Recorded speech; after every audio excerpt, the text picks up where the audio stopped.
2026 നിയമസഭാ തെരഞ്ഞെടുപ്പിൽ അട്ടിമറി വിജയം നേടാമെന്ന UDF പ്രതീക്ഷ BJP പിടിക്കുന്ന വോട്ടിന്റെ അടിസ്ഥാനത്തിൽ മാത്രമായിരിക്കും സംഭവിക്കുക. സർക്കാർ വിരുദ്ധ വോട്ടുകൾ ഭിന്നിച്ചാൽ മൂന്നാമതും ഇടതുപക്ഷത്തിന് തന്നെയാണ് സാധ്യത ഏറുക. തുടർച്ചയായി രണ്ടാം തവണയും കേരളത്തിൽ ഭരണത്തിൽ വന്നത് സ്വാഭാവികമായും പിണറായി സർക്കാരിനെതിരായ ഭരണവിരുദ്ധ വികാരം സൃഷ്ടിക്കപ്പെടാൻ കാരണവുമായിട്ടുണ്ട്. മുൻപൊരിക്കലും ഇങ്ങനെ തുടർച്ചയായി ഒരു മുന്നണിയും കേരളം ഭരിച്ച ചരിത്രമില്ലാത്തതും ഇത്തരമൊരു വികാരം സൃഷ്ടിക്കപ്പെടാൻ കാരണമാണ്.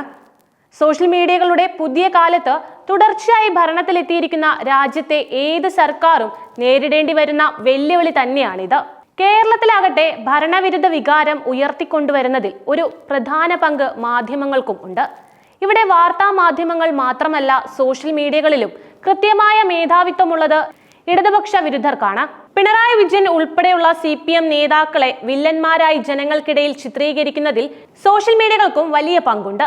അതായത് ഇനി വരുന്ന എല്ലാ തിരഞ്ഞെടുപ്പുകളിലും ഇടതുപക്ഷത്തിന് ഏറ്റുമുട്ടേണ്ടി വരിക മാധ്യമങ്ങളോട് തന്നെ ആയിരിക്കുമെന്ന രീതിയിലുള്ള അഭ്യൂഹങ്ങളും പരക്കുന്നുണ്ട്. നിറം പിടിപ്പിച്ച കഥകളും അതിനായി ഇനി വ്യാപകമായി പ്രചരിപ്പിക്കപ്പെടും. കാര്യങ്ങൾ ഇങ്ങനെയൊക്കെ ആണെങ്കിലും ഉപതെരഞ്ഞെടുപ്പിന്റെ ഫലം കണക്കിലെടുത്ത് മാത്രം ഇടതുപക്ഷത്തെ എഴുതിത്തള്ളാൻ ആർക്കും കഴിയുകയില്ല. കാരണം ഉപതെരഞ്ഞെടുപ്പുകളിൽ പ്രാദേശികമായ വിഷയങ്ങളിലും വിജയപരാജയങ്ങൾ നിർണ്ണയിക്കുന്നതിൽ പ്രധാന ഘടകമാണ്. നിലമ്പൂരിലെ പ്രാദേശിക വിഷയം എന്ന് പറയുന്നത് തന്നെ PV അൻവർ ആയിരുന്നു.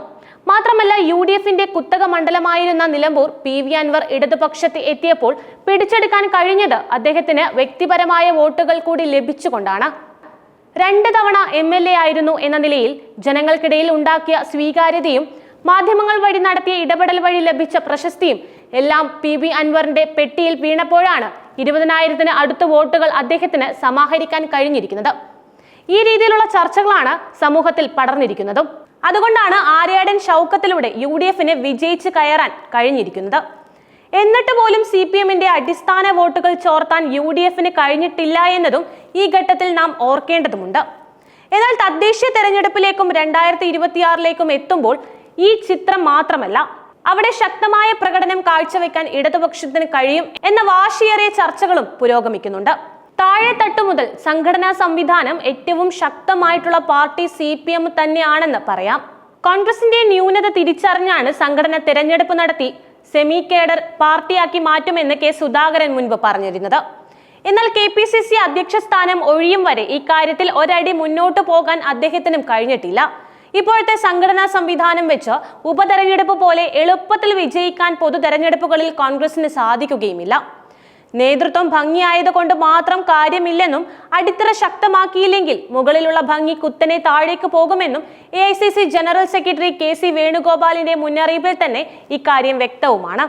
അടിത്തട്ട് തകർന്ന അവസ്ഥയിൽ നിൽക്കുന്ന കോൺഗ്രസിനേക്കാൾ സംഘടനാപരമായി ഭേദം മുസ്ലിം ലീഗാണ് എന്ന രീതിയിലുള്ള ചർച്ചകളുമുണ്ട്.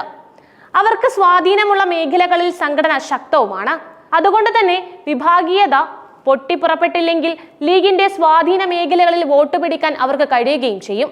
എന്നാൽ UDFന്റെ മറ്റ് ഘടകകക്ഷികൾക്ക് ഒന്നും തന്നെ കാര്യമായ ഒരു സ്വാധീനവും കേരളത്തിൽ ഇല്ലതാനും. ലീഗിന്റെ സ്വാധീനം ഉപയോഗപ്പെടുത്തി മാത്രം കേരളത്തിൽ ഒരു ഭരണമാറ്റം കൊണ്ടുവരാൻ UDFന് കഴിയുകയില്ല. അതുകൊണ്ടാണ് ഇടതുപക്ഷത്തുള്ള കേരള കോൺഗ്രസിനെയും CPIയെയും കോൺഗ്രസ് ലക്ഷ്യമിട്ടിരിക്കുന്നതും. എന്നാൽ ഒരു മുന്നണി മാറ്റത്തിനും തയ്യാറല്ലെന്ന നിലപാട് ഇരു പാർട്ടികളും പ്രഖ്യാപിച്ചത് UDFന്റെ നീക്കങ്ങൾക്ക് തിരിച്ചടിയുമായിട്ടുണ്ട്. വാർഡ് വിഭജനത്തിന്റെ ആനുകൂല്യവും സംഘടനാ സംവിധാനത്തിലെ മികവും പ്രാദേശിക വിഷയങ്ങൾ ചർച്ച ചെയ്യപ്പെടുന്ന തദ്ദേശ തെരഞ്ഞെടുപ്പിൽ ഇടതുപക്ഷത്തിന് ഗുണം ചെയ്യുമെന്നാണ് CPM കരുതുന്നത്. അതുകൊണ്ട് തദ്ദേശ തെരഞ്ഞെടുപ്പിന്റെ കാര്യങ്ങളിൽ അവർക്ക് ആശങ്കകളില്ല. എന്നാൽ നിയമസഭാ തെരഞ്ഞെടുപ്പിനെ അഭിമുഖീകരിക്കുമ്പോൾ കടുത്ത മത്സരം ഇടതുപക്ഷത്തിന് നേരിടേണ്ടി വരുമെന്ന് തന്നെയാണ് പാർട്ടി നേതൃത്വം കരുതുന്നത്. അപ്പോഴും പക്ഷേ UDFന് വല്ലാതെ സന്തോഷിക്കാൻ വകയില്ല. കേരളത്തിൽ ഭരണമാറ്റം ആഗ്രഹിക്കുന്ന ജനവിഭാഗം ശക്തമാണെങ്കിലും കണക്കുകൾ പരിശോധിച്ചാൽ അത്തരമൊരു സാധ്യതയിലേക്ക് കാര്യങ്ങൾ എത്തിക്കാൻ UDF ഇനിയും ബഹുദൂരം സഞ്ചരിക്കേണ്ടി വരുമെന്നാണ് വിലയിരുത്തലുകൾ. 2026 കേരളം ആര് ഭരിക്കണമെന്ന് യഥാർത്ഥത്തിൽ തീരുമാനിക്കുന്നത് BJP പിടിക്കുന്ന വോട്ടുകളായിരിക്കും എന്ന രീതിയിലുള്ള വിലയിരുത്തലുകളുമുണ്ട്. കഴിഞ്ഞ ലോക്സഭാ തെരഞ്ഞെടുപ്പിൽ വലിയ രൂപത്തിലുള്ള വോട്ടുകൾ പിടിക്കാൻ BJP മുന്നണിക്ക് സാധിച്ചിട്ടുണ്ട്. 2026 അത് ഇനിയും വർദ്ധിക്കാനാണ് സാധ്യതയും. പാകിസ്ഥാനെതിരെ ഇന്ത്യൻ സൈന്യം നടത്തിയ ഓപ്പറേഷൻ സിന്ദൂറും തുടർന്ന് നടന്ന സംഭവ വികാസങ്ങളുമെല്ലാം BJP പ്രചരണായുധമാക്കുന്നത് അവർക്ക് നേട്ടമായി മാറുമെന്ന് തന്നെയാണ് രാഷ്ട്രീയ നിരീക്ഷകരും വിലയിരുത്തുന്നത്. അങ്ങനെ സംഭവിച്ചാൽ അത് പ്രധാനമായും UDFന്റെ വോട്ട് ബാങ്കുകളെയാണ് ബാധിക്കുക. പിണറായി സർക്കാരിനെതിരായിരിക്കുന്ന വോട്ടുകൾ ഭിന്നിക്കുന്നത് മൂന്നാമതും ഇടതുപക്ഷം അധികാരത്തിൽ വരാനാണ് സാഹചര്യമൊരുക്കുക. 10 നിയമസഭാ സീറ്റുകളിലെങ്കിലും വിജയിക്കണമെന്ന് ആഗ്രഹിക്കുന്ന BJPക്ക് വോട്ട് ശതമാനം കുറയുന്ന സാഹചര്യം ചിന്തിക്കാൻ പോലും കഴിയുകയില്ല. മാത്രമല്ല, അസംതൃപ്തരായ കോൺഗ്രസ് നേതാക്കളെ നിയമസഭാ തെരഞ്ഞെടുപ്പിൽ രംഗത്തിറക്കാനും BJPക്ക് പദ്ധതിയുണ്ട്. ശശി തരൂരിനെ തന്നെ അടർത്തിയെടുത്ത് മുഖ്യമന്ത്രി സ്ഥാനാർത്ഥിയായി അവതരിപ്പിച്ചാൽ പോലും അത്ഭുതപ്പെടാനില്ല എന്നതാണ് നിലവിലത്തെ അവസ്ഥ.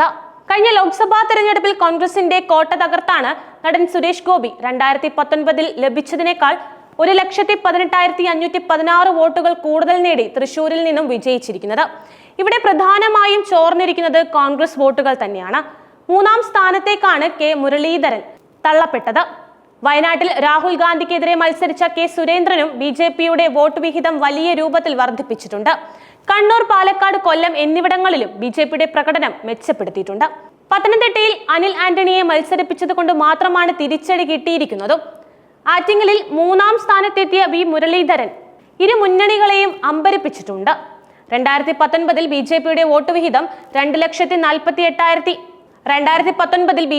വോട്ട് വിഹിതം 2,48,081 ആയിരുന്നു. ഇത് ഒറ്റയടിക്ക് 3,11,779 ഉയർത്താൻ ഇത്തവണ കഴിഞ്ഞിട്ടുമുണ്ട്. തിരുവനന്തപുരത്ത് രാജീവ് ചന്ദ്രശേഖർ വെറും 16,077 വോട്ടുകൾക്ക് മാത്രമാണ് പരാജയപ്പെട്ടത്. ഇവിടെ BJPയുടെ വോട്ടുകൾ കൂടിയപ്പോൾ കോൺഗ്രസിന് 2014 അപേക്ഷിച്ച് 57,976 വോട്ടുകളുടെ കുറവാണ് രേഖപ്പെടുത്തിയിരിക്കുന്നത്.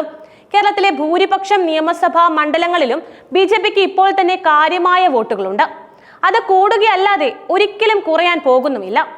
2026 ശക്തി വർദ്ധിപ്പിച്ച് 2031 കേരള ഭരണം പിടിക്കുക എന്നതാണ് BJPയുടെ രാഷ്ട്രീയ അജണ്ട എന്ന രീതിയിലാണ് കാര്യങ്ങൾ മുന്നോട്ട് പോകുന്നത്. അതുകൊണ്ട് തന്നെ പരമാവധി വോട്ടുകൾ സമാഹരിക്കാനാണ് സംഘപരിവാർ സംഘടനകളും ശ്രമിക്കുക. പ്രധാനമന്ത്രി നരേന്ദ്രമോദി നേരിട്ടിറങ്ങി പ്രചരണം നയിക്കാൻ പോകുന്ന നിയമസഭാ തെരഞ്ഞെടുപ്പിൽ വലിയ വോട്ട് വർധന ഉണ്ടാക്കാൻ പുതിയ രാഷ്ട്രീയ സാഹചര്യം BJPക്ക് സഹായകരമാകുമെന്നാണ് പൊതുവെ പ്രതീക്ഷിക്കപ്പെടുന്നതും. അവിടെ തന്നെയാണ് UDFന്റെ സകല കണക്കുകൂട്ടലുകളും തെറ്റാനും പോകുന്നത്. BJPക്ക് എളുപ്പത്തിൽ തകർക്കാൻ പറ്റുന്ന വോട്ട് ബാങ്ക് കോൺഗ്രസിന്റെ തന്നെയായിരിക്കാം. ഒരു ചെറിയ ശതമാനം വോട്ട് ഷിഫ്റ്റിംഗ് പോലും വലിയ രാഷ്ട്രീയ മാറ്റത്തിന് കാരണമാകും എന്നതിനാൽ ഇത്തരമൊരു സാഹചര്യം ഇടതുപക്ഷത്തിനാണ് ഗുണം ചെയ്യുക. നിലമ്പൂർ വഴി കേരള ഭരണം പിടിക്കാമെന്ന് പ്രതീക്ഷിക്കുന്ന UDF നേതൃത്വം ഇക്കാര്യത്തിൽ കുറച്ചുകൂടി പരിശോധിക്കുന്നത് നല്ലതായിരിക്കാം.